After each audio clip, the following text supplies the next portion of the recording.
India தன்னுடைய ஒரு மிக முக்கியமான கேந்திர பலத்தை இழக்கப் போகிறதா? கடந்த 2 நாட்களாக சமூக வலைதளங்களிலும் சில ஊடகங்களிலும் ஒரு செய்தி காட்டுத்தீயாக பரவி வருகிறது. ஈரான் நாட்டில் இருக்கக்கூடிய சபஹார் துறைமுக திட்டத்திலிருந்து இந்தியா வெளியேறுகிறது என்பதுதான் அந்த செய்தி. டொனால்டு ட்ரம்ப் தலைமையிலான அமெரிக்க அரசு விதிக்கப் போகும் புதிய வர்த்தக தடைகளுக்கு பயந்து இந்தியா இந்த முடிவை எடுத்திருப்பதாக சொல்லப்பட்டது. இது உண்மையா அல்லது வெறும் வதந்தியா? ஒருவேளை இந்தியா அங்கிருந்து வெளியேறினால் அது நம்முடைய பொருளாதாரத்தையும் பாதுகாப்பையும் எப்படி பாதிக்கும்? இதோ இன்று நாம் ஒரு ஆழமான பார்வையை பார்க்கப் போகிறோம். முதலில் இந்த பிரச்சனை எங்கிருந்து ஆரம்பித்தது என்று பார்ப்போம். கடந்த 2 நாட்களாக இந்தியா சபஹார் துறைமுகத்தை கைகழுவி விட்டது, அமெரிக்காவின் வரி விதிப்பு மற்றும் அழுத்தங்களுக்கு இந்தியா பணிந்துவிட்டது என்ற ரீதியில் செய்திகள் வந்தன. ஆனால் இதற்கு நம்முடைய வெளியுறவு அமைச்சகம் மிக தெளிவான விளக்கத்தை அளித்திருக்கிறது. வெளியுறவுத்துறை செய்தி தொடர்பாளர் ரந்தீர் ஜெய்ஸ்வால் அவர்கள் செய்தியாளர்களிடம் பேசும்போது இந்த செய்திகள் முற்றிலும் தவறானவை, இந்தியா சபஹார் திட்டத்தில் தொடர்ந்து உறுதியாக இருக்கிறது என்று தெரிவித்திருக்கிறார். அமெரிக்கா ஈரான் மீது பொருளாதார தடைகளை விதித்தாலும் இந்த துறைமுக திட்டத்திற்காக இந்தியாவுக்கு அளிக்கப்பட்டிருந்த அந்த சிறப்பு விலக்கு வரும் 2026 ஏப்ரல் மாதம் வரை நீடிக்கிறது என்பது இங்கே கவனிக்கப்பட வேண்டிய விஷயம். சரி, ஏன் இந்த சபஹார் துறைமுகம் இந்தியாவுக்கு இவ்வளவு முக்கியமானது? இதை இந்தியா ஏன் இவ்வளவு பிடிவாதமாக தக்க வைக்க நினைக்கிறது? இதை புரிந்துகொள்ள நாம் உலக வரைபடத்தை கொஞ்சம் உற்று நோக்க வேண்டும். இந்தியா ஐரோப்பாவிற்கோ அல்லது மத்திய ஆசிய நாடுகளுக்கோ பொருட்களை அனுப்ப வேண்டுமென்றால் பாகிஸ்தான் வழியாகத்தான் செல்ல வேண்டும். ஆனால் பாகிஸ்தானுடனான நமது உறவு எப்படிப்பட்டது என்பது உங்கள் அனைவருக்கும் தெரியும். அவர்கள் நமக்கான தரைவழி பாதையை எப்போதும் அனுமதிப்பதில்லை. இந்த பிரச்சனைக்கு ஒரு நிரந்தர தீர்வாக அமைந்ததுதான் ஈரானின் சபஹார் துறைமுகம். பாகிஸ்தானை மொத்தமாக ஓரம் தள்ளிவிட்டு கடல் வழியாக ஈரான் சென்று அங்கிருந்து தரை வழியாக ஆப்கானிஸ்தான் மற்றும் ரஷ்யா வரை செல்வதுதான் இந்தியாவின் மாஸ்டர் பிளான்.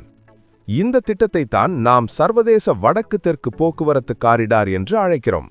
இதன் மூலம் மும்பையிலிருந்து கிளம்பும் ஒரு கப்பல் 15 நாட்கள் முன்னதாகவே ரஷ்யாவை சென்றடைய முடியும். சூயஸ் கால்வாய் வழியாக செல்வதை விட இதில் 30% போக்குவரத்து செலவு மிச்சமாகும். இப்போது சொல்லுங்கள், இவ்வளவு பெரிய லாபத்தையும் வசதியையும் இந்தியா சாதாரணமாக விட்டுக் கொடுக்குமா? உங்களோட கருத்து என்ன? இந்தியா அமெரிக்காவின் அழுத்தத்திற்கு பணியாமல் இந்த திட்டத்தை முடிக்க முடியுமா? கமெண்ட்ல சொல்லுங்க. இந்தியா வெறும் $370 மில்லியன் முதலீட்டை மட்டும் இங்கே செய்யவில்லை. 10 வருட கால ஒப்பந்தத்தை இந்தியா போர்ட்ஸ் குளோபல் லிமிடெட் நிறுவனம் மூலமாக மேற்கொண்டிருக்கிறது. இங்கேதான் ஜியோபாலிட்டிக்ஸ் எனப்படும் உலக அரசியல் விளையாடுகிறது. பாகிஸ்தானில் சீனா ஒரு துறைமுகத்தை உருவாக்கியிருக்கிறது. அதன் பெயர் குவாடர். இந்த குவாடர் துறைமுகமும் இந்தியாவின் சபஹார் துறைமுகமும் ஒன்றுக்கொன்று வெறும் 70 முதல் 80 கிலோமீட்டர் தூரத்தில்தான் இருக்கின்றன. சீனா நம்மை சுற்றி ஒரு பாதுகாப்பு வளையத்தை, ஸ்ட்ரிங் ஆஃப் பேர்ல்ஸை உருவாக்க நினைக்கிறது.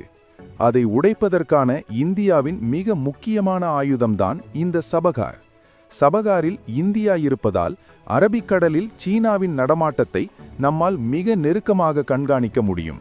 அதேபோல ஆப்கானிஸ்தானுக்கு மனிதாபிமான உதவிகளை அனுப்பவும் அங்குள்ள கனிம வளங்களை பயன்படுத்தவும் இந்த துறைமுகம் நமக்கு ஒரு நுழைவு வாயிலாக இருக்கிறது. இப்போது டொனால்ட் ட்ரம்ப் அவர்களின் வருகை இந்த பிரச்சனையை இன்னும் சிக்கலாக்கி இருக்கிறது. ட்ரம்ப் ஈரான் மீது மிக கடுமையான வர்த்தக தடைகளை விதிக்கப் போவதாக அறிவித்திருக்கிறார். ஈரான் கூட வர்த்தகம் செய்யும் நாடுகளுக்கு 25% வரை கூடுதல் வரி விதிக்கப்படும் என்றும் எச்சரித்திருக்கிறார். இதில் இந்தியாவுக்கு ஒரு பெரிய சவால் காத்திருக்கிறது. ஏப்ரல் 2026இல் இந்தியாவுக்கு வழங்கப்பட்ட விலக்கு முடிவுக்கு வருகிறது. அதன் பிறகு அமெரிக்கா அதை நீட்டிக்குமா என்பதுதான் இப்போதைய $1 மில்லியன் கேள்வி. ஆனால் ட்ரம்ப் ஒரு டீல் மேக்கர். அவருக்கு லாபம் தரும் விஷயங்கள் பிடிக்கும். இந்தியாவும் அமெரிக்காவும் இப்போது ஒரு பெரிய வர்த்தக ஒப்பந்தத்தை பற்றி பேசி வருகின்றன.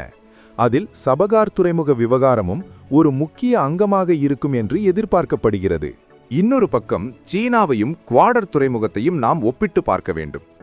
சீனா குவாடரில் கிட்டத்தட்ட $5 பில்லியன் மேல் முதலீடு செய்திருக்கிறது. இது இந்தியாவை விட 10 மடங்கு அதிகம். அங்கிருக்கும் விமான நிலையங்கள், சாலைகள் என அனைத்தையும் சீனா மேம்படுத்தியிருக்கிறது. ஆனால் அங்கு அவர்களுக்கு ஒரு பெரிய பிரச்சனை இருக்கிறது. அதுதான் பலூச்சிஸ்தான் விடுதலை போராட்ட வீரர்களின் எதிர்ப்பு. சீன பணியாளர்கள் அங்கே சுதந்திரமாக நடமாட முடிவதில்லை. அடிக்கடி தாக்குதல்கள் நடக்கின்றன. ஆனால் ஈரானில் உள்ள சபஹாரில் இந்தியாவுக்கு அப்படிப்பட்ட எந்த பிரச்சனையும் இல்லை. அங்கே உள்ள மக்களும் அரசாங்கமும் இந்தியாவுக்கு ஆதரவாகவே இருக்கிறார்கள். இது இந்தியாவுக்கு கிடைத்த மிகப்பெரிய பலம். இந்தச் சூழலில் இன்ஃபர்மேஷன் வார்ஃபேர் எனப்படும் தகவல் போர் எப்படி வேலை செய்கிறது என்பதையும் நாம் கவனிக்க வேண்டும்.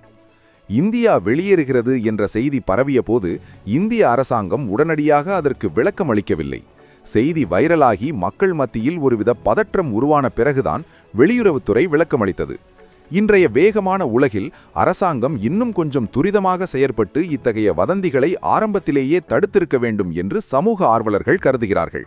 ஏனென்றால் இத்தகைய வதந்திகள் பங்குச்சந்தையிலும் உலக நாடுகளுடனான வர்த்தக உறவுகளிலும் தேவையற்ற குழப்பங்களை உருவாக்கும்.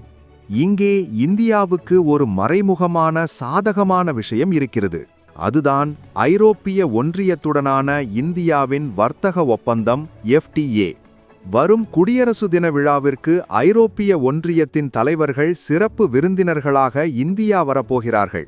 ஐரோப்பாவுடன் இந்தியா நெருக்கமான வர்த்தக உறவை ஏற்படுத்திக் கொண்டால் அமெரிக்காவின் அழுத்தங்களை சமாளிப்பது இந்தியாவுக்கு எளிதாகிவிடும். ஏனென்றால் அமெரிக்காவுக்கு இந்திய சந்தை மிகவும் தேவை. அதே சமயம் இந்தியாவுக்கு ஐரோப்பா ஒரு மாற்று சந்தையாக அமையும். இந்த பேலன்சிங் ஆக்ட் மூலமாக இந்தியா தனது நலன்களை காத்துக்கொள்ள முயற்சி செய்கிறது. உறுதியாக தெரிந்தது என்னவென்றால், சபஹார் என்பது வெறும் துறைமுகம் மட்டுமல்ல, அது இந்தியாவின் தற்சார்பு பொருளாதாரத்தின் ஒரு அடையாளம். பாகிஸ்தானை சார்ந்து இருக்க வேண்டிய கட்டாயத்தை இது உடைக்கிறது. வரப்போகும் சில மாதங்கள் மிகவும் முக்கியமானவை. அமெரிக்காவின் புதிய நிர்வாகத்துடன் இந்தியா எப்படி பேச்சுவார்த்தை நடத்தி இந்த சிறப்பு விலக்கை நீட்டிக்கப் போகிறது என்பதில்தான் இந்தியாவின் ராஜதந்திர வெற்றி அடங்கியிருக்கிறது. ஒருவேளை அமெரிக்கா முரண்டு பிடித்தால் இந்தியா தனது ஐரோப்பிய மற்றும் ரஷ்ய உறவுகளை பயன்படுத்தி மாற்று வழிகளை யோசிக்கும். ஆனால் தற்போதைக்கு இந்தியா அங்கிருந்து வெளியேறும் பேச்சுக்கே இடமில்லை என்பதுதான் அதிகாரப்பூர்வ உண்மை. சுருக்கமாக சொன்னால், சபஹார் துறைமுகம் இந்தியாவின் கையில் இருக்கும் ஒரு துருப்புச்சீட்டு. வதந்திகளை நம்ப வேண்டாம். அரசாங்கம் அளித்துள்ள விளக்கத்தின்படி திட்டங்கள் திட்டமிட்டபடி நடந்து வருகின்றன. 2030க்குள் $10 டிரில்லியன் பொருளாதாரமாக வளரத் துடிக்கும் இந்தியாவுக்கு இத்தகைய சர்வதேச நுழைவாயில்கள் மிக அவசியம். இந்த தகவல் உங்களுக்கு பயனுள்ளதாக இருந்திருக்கும் என்று நம்புகிறேன். இதுபோன்ற ஆழமான அரசியல் மற்றும் பொருளாதார அலசல்களுக்கு நம் சேனலை தொடர்ந்து பாருங்கள்.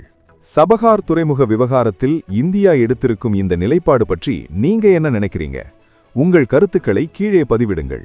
மீண்டும் ஒரு முக்கியமான செய்தியுடன் சந்திப்போம். நன்றி, வணக்கம்.